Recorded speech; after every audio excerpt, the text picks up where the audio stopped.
z mojim današnjim gostom, Aljoša Krušlin Grl. Tako je.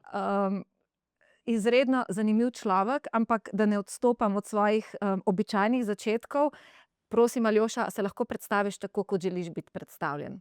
Ja, to je kar težko vprašanje. I know. Recimo, da bi se najlažje opisal tako, da sem Aljoša Krušlin Grl in se ukvarjam z arhitekturo blagovnih znamk. Če bi mogel na kratko strniti svojo življenjsko pot, bi pa v bistvu tukaj uporabil stavek znanega psihologa in avtorja Adama Granta, ki je tudi gostujoči profesor na Ekonomski fakulteti v Ljubljani, in je zapisal: "V kolikor v življenju želiš doseči tarčo, moraš biti pripravljen tudi na to, da jo zgrešiš."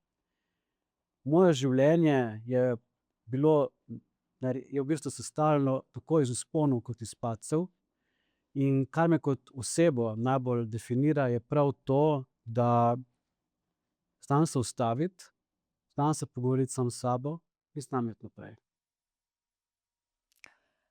A začneva s tvojo življenjsko zgodbo ali začneva s tem, kaj točno pomeni arhitektura blagovne znamke? Izberi. Lahko začneva z arhitekturo blagovnih znamk. V bistvu vsaka blagovna znamka je v bistvu kot živo bitje. Tako vi kot jaz sva na koncu dneva blagovni znamki. In izredno pomembno je, kako midva komunicirava, in v bistvu sprva, kdo sva midva, da zasnujeva to, na podlagi česa se razlikujeva od ostalih in kaj je v bistvu sploh najina bit. Arhitekt blagovnih znamk, v bistvu identitete blagovnih znamk, pa v bistvu si pravim prav zaradi tega, ker se ukvarjam, kako empirične podatke združiti z neko dodano vrednostjo blagovne znamke. Seveda živimo v času, kjer je novih znamk na tisoče in tisoče, ker nas z vsakega konca v bistvu nagovarjajo raznorazni oglasi in tako dalje. Vendar še zmeraj mislim oziroma sem tega mnenja, da v kolikor blagovna znamka ni pristna, tudi ne more uspeti na dolgi rok. Pristnost je sploh nekaj, kar slišimo praktično na vsakem področju, ampak kaj bi pa pomenila pristnost blagovne znamke?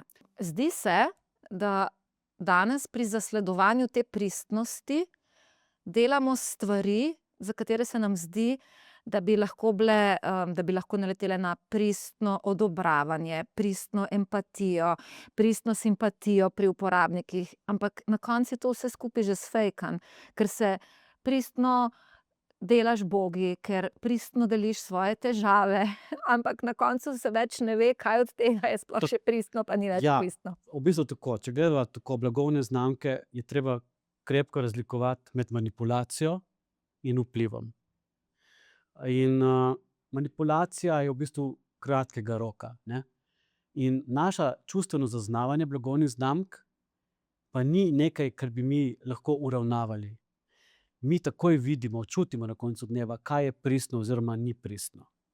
Tako da v bistvu tudi, ko gre za manipulacijo, v bistvu jaz pravim tako, kot bi rekel po kantovsko, se moramo vselej vprašati, ali bi želel, da nekdo drug komunicira na takšen način s tabo, kot ti komuniciraš z njim.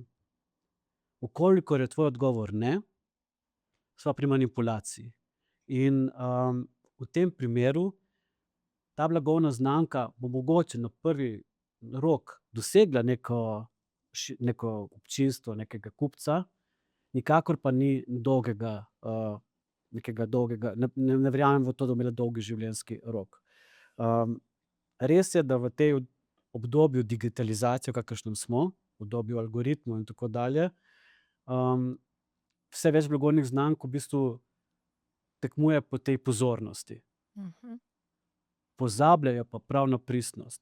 Ker pristnost je tista, ki bo na koncu kupca dejansko prepričala v to, da tudi to blagovno znamko kupi oziroma na njo prisega. Um, ker imam relativno širok spekter ljudi, recimo, ki bo poslušal ali pa gledal ta podcast. In niso vsi podjetniki, denimo, ki bi jih zanimala gradnja blagovne znamke podjetja. Bi rada vprašala, a je vsaka oseba kot taka blagovna znamka, oziroma a če smo samo državljan oziroma smo samo oseba, Ja. a je pomembno, da gradimo svojo blagovno znamko? Ali pa a je to nekaj, kar bi moral zgraditi vsak človek? V bistvu, glejte, prej, ko sem govoril o tem, da vsak izmed nas je blagovna znamka, sem govoril o nekem marketinškem žargonu. Seveda, na koncu dneva je pomembno, da smo še zmeraj mi. In dejansko vsak izmed nas je osebnost, vsak izmed nas ima svoj način delovanja in vsak izmed nas je nekaj posebnega, ne. Zdaj, v kolikor želimo delovati v različnih panogah, pa je tudi pomembno, da izhajamo iz sebe, ker prav ta del bo nas razlikoval od ostalih. In ko ti izhajaš iz sebe, si ti iskren, šele takrat. In velikokrat ljudje radi skrivamo to svojo neko drugačnost. Ampak tista drugačnost je tista, ki nas bo pripeljala na neko pot, preko katere se bomo mi razlikovali od ostalih. Aljoša, eno vprašanje, ki meni že toliko časa leži na duši. In si zdaj tudi sam omenil, znotraj panog obstajajo neke navidezne zakonitosti. Jaz bom recimo govorila o panogi odvetništva, ker ga najbolj poznam. Odvetniki ste ali pa odvetnice ste takšne. In pa jaz velikokrat slišim: ti pa nisi tipična odvetnica. In jaz si rečem, od kje ljudje zbirajo informacije o tem, kaj je tipičen nekdo, a ne? Oziroma, kako je mogoče, da v trenutku, ko spadaš v neko panogo, dobiš etiketo: vi ste pa običajno takšni in takšni.